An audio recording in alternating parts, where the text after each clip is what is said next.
Hi, and welcome to episode 2 of your coaching session with Coach G. Hi, I'm Gilles Brito. I'm a psychotherapist, life coach that lives in Sudbury, Ontario.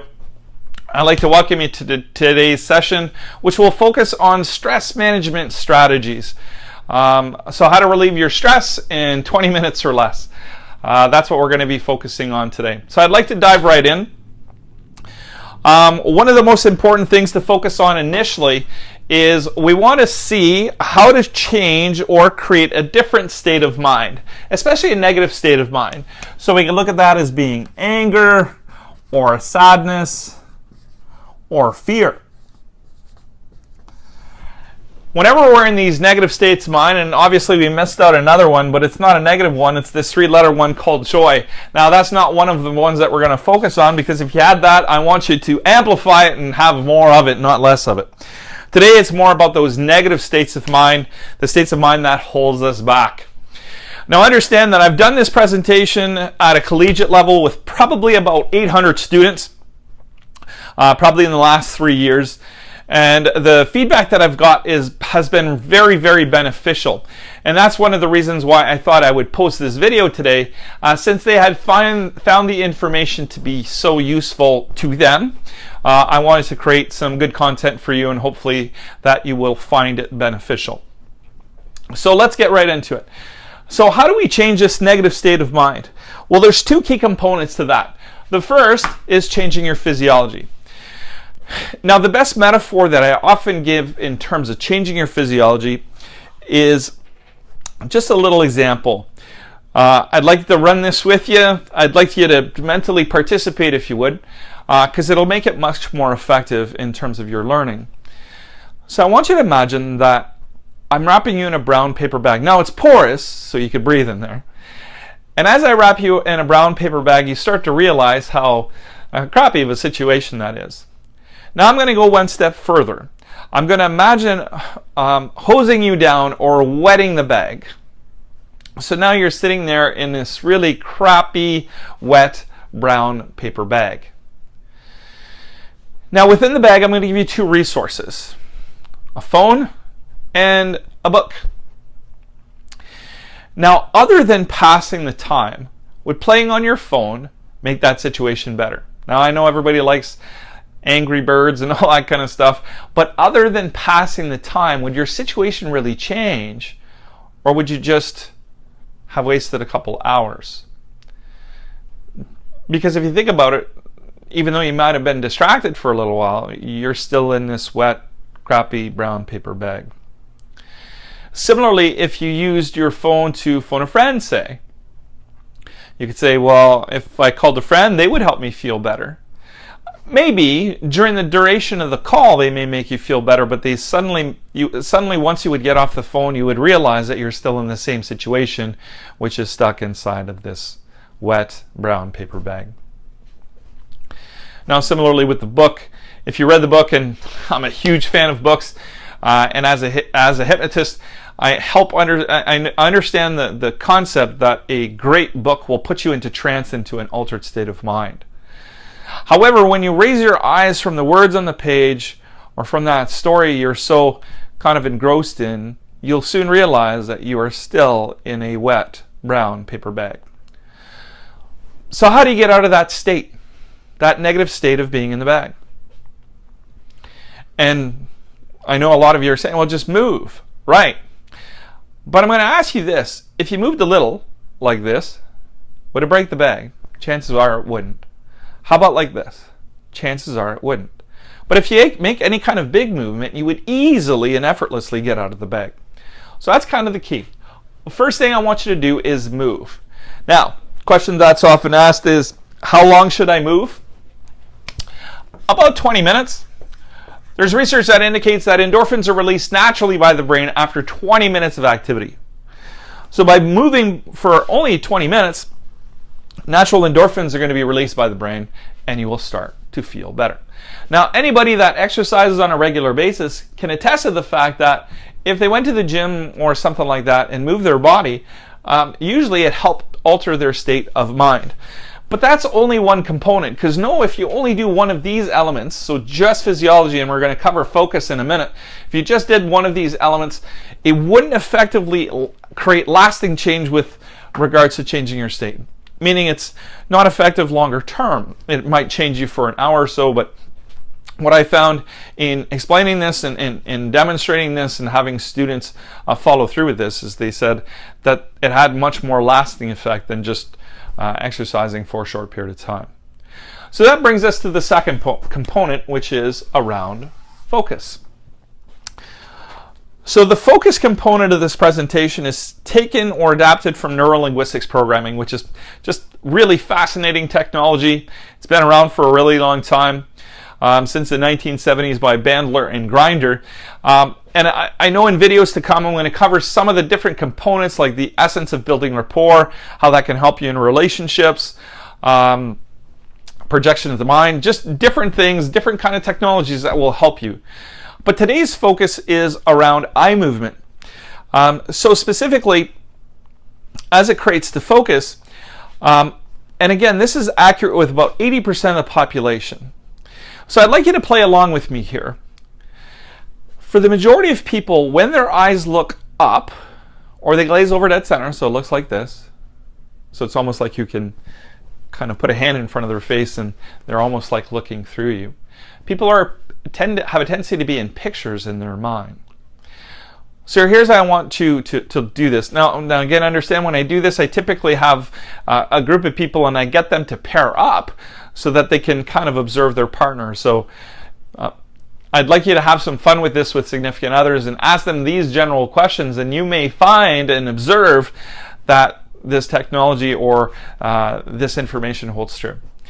So usually what I ask them to do, and what I would ask you to do, is I'd like you to picture your bedroom, and more specifically, what's immediately on the right when you enter your bedroom. And chances are, for the majority of you, you'll just drift up slightly and say, there's a dresser or something like that. Even for some people, they glaze over dead center and go, on the right-hand side, there's a dresser there, and I have a lamp. And if I ask them specifically, is there change or any jewelry on the table or on the dresser, it's almost like you could wave your hand in front of their face because they're in an altered state where they're seeing pictures. Now I've had some students, and I've had some fun with this, that they kind of are looking down and they go, I can't see any pictures. And I'll say, okay, just calm down, drift your eyes up, and they go, oh, there's my bedroom. So sometimes I can really have some fun with that. And again, I encourage you to have some fun with some loved ones with that. Now, when your eyes drift side to side, you're accessing auditory information. So now in this example, your eyes might drift up when I give you the prompt. Your eyes might drift up because you'll see the person's face. And then you'll see your eyes will drift side to side to remember the hearing their specific voice or the conversation. So here's the prompt. I want you to think of the last person you spoke to on your cell phone. And I want you to tell me specifically what they talked about. And this is quick. 5, 4, 3, 2, 1. Notice how your eyes drifted side to side. Now, if it had any kind of emotional meaning you talked to your kids or you talked to your mom, you may have drifted down and to my left. Understand that when your eyes drift side to side, you're in an auditory place in your mind.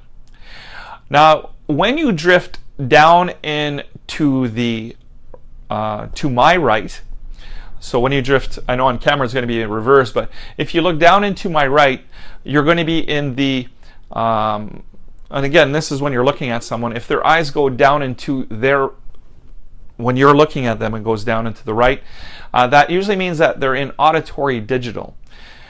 Meaning they're recalling or replaying a certain conversation in their mind. Now that's different than auditory. Auditory is more the sound of the voice and all that kind of stuff. Auditory digital is more like stored information. Now when people are in emotion, they have a tendency to look down into their, again when it's looking at them, down into the left. So that's when they're more connected to feeling. And I've often used this with clients, especially with young clients, that if they come in and I prompt them with a question and I notice that they look more down into the left, say, I'll know that it seems like you're processing some information now. Or it seems like there's something really troubling you. And I remember young people often saying, like, it's almost like you're reading my mind. Actually, I'm just reading your eyes. So how do we bring that technology all together to make this work? Before we get to that, how I demonstrate that in my office. I have a recliner to my left that is kind of pretty low to the ground, and to my right there's a picture of a beach scene. So there's some palm trees and some wooden boats and all that kind of stuff. Kind of a nice little picture of serenity. And how I prompt my clients is, for the first example, is I want you to look at my palm trees. And I'm going to try to prompt you with words, but while I prompt you, I want you to just keep your focus on the palm trees. So in other words, they're going to be looking up. And while they look up, I'll just kind of try to prompt them in terms of creating a negative state of mind. So this is what it could sound like. So I know in the last month you've been going through some trials and tribulations as it pertains to your relationship, as it pertains to your health, or whatever brought them to my office. And as you think about that, notice how you're not really affected too much by what I say. And usually we'll have some laughter because the clients will say, yeah, it almost felt like you were like Charlie Brown's teacher, where I heard you talking, but it was more like wah, wah, wah, wah, wah, wah. I really wasn't affected too much by what you were saying. Now, in the second example, I get them to look down. It doesn't matter if it's right or left, just keep their gaze down. And I will use the same language as I used in the first example. So understand that there's some things that have brought you into my office today as it pertains to your health or your relationships or your finances, and that really has had an impact on you in the last little while. And more often than not, what they notice as well as what I notice is that their breathing changes, their blink rate changes, their physical posture will change, meaning their shoulders will slouch, or any kind of physiology will actually change. And I get them to just notice that for a few seconds. And usually the feedback is they say, I was much more affected by what you said the second time. Now understand that the context is the same, meaning I use the exact same words in both examples, and I do that for a reason, so that they can experientially feel a difference in their physiology by just shifting their focus up. So now, how do we take the technology all together? I suggest to my clients, to everyone that I see, that in that first week I'd like them to walk daily for 20 minutes and look up. Now what I usually add to that is, don't do this, you're going to run into posts. So it's just, in essence, taking it in the world. So being at this level. Now I also remind them to not be so critical to themselves. And this is what I mean. A lot of times people will find themselves looking down because that's how they've been kind of processing information, especially if they've been more in negative states of mind. They have a tendency to look down. And I don't want them to be self-critical or hard on themselves, like, I'm looking down again. Instead, I want you to change, oops, okay, time to look back up. And what they find is, as they start to look up a little bit more and to shift their physiology for about 20 minutes, their state actively changes. And like I said, 20 minutes or less. A lot of my clients incorporate that walking program, and it's helped their mental health. And what I usually say around this too is, people often say, exercise is good for your health and all that kind of stuff. But I never found a way to outrun a fork. So to me, the physiology, weight is a great byproduct if you can have that, and that's awesome. But this is really about mental health. So increase your walk, shift your focus up, and it can change your state. Now, if you're a student watching this, kind of some key elements too, that a lot of people remember words on a page or words on a PowerPoint, which is usually stored in the visual part of the brain. Now, when students get anxious, and again, I've worked with a lot of students with regards to this topic, when they get anxious, their tendency is to look down to the right and down to the left. That's what we learned today. So it'll sound like this, or look like this to you watching. Oh, geez, I knew the answer. How come I can't remember this? So you go both with that internal dialogue to yourself, meaning you talk to yourself, that's the auditory digital, when a person is, as you look at them, looking down into your right. and they shift into the emotion, which is, oh, what's the matter with me? I can't remember. I'm feeling my heart rate going up and all that kind of stuff. So by shifting their focus down, are they accessing any pictures? Chances are they're not. So what I get them to do is I give them a cue, and it could be a simple cue like the click of a pen.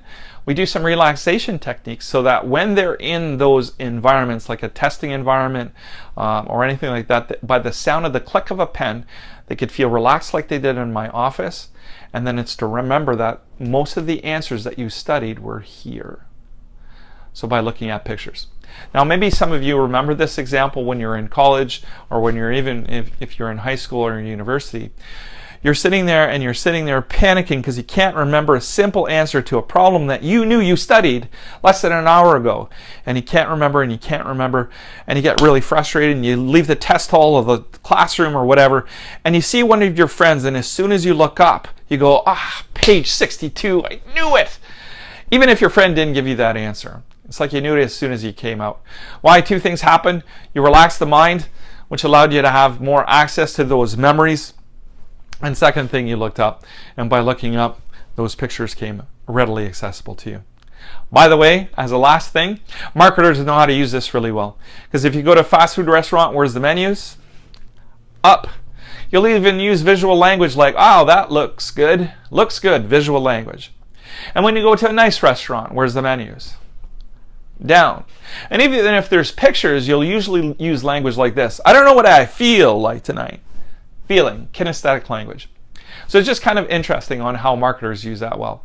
Now in Canada, we have Tim Hortons, and we usually have these little things through the drive-thru that shows pictures, like a little movie of the new treat of the month, the feature of the month. It's usually higher than where you sit in the driving position. And again, you'll use visual language like, wow, that looks good. I'll have 2 of those. So marketers know how to use this really well. Anyways, I hope that this has been fun and entertaining for you today. Don't forget to hit the like button at the bottom of the screen.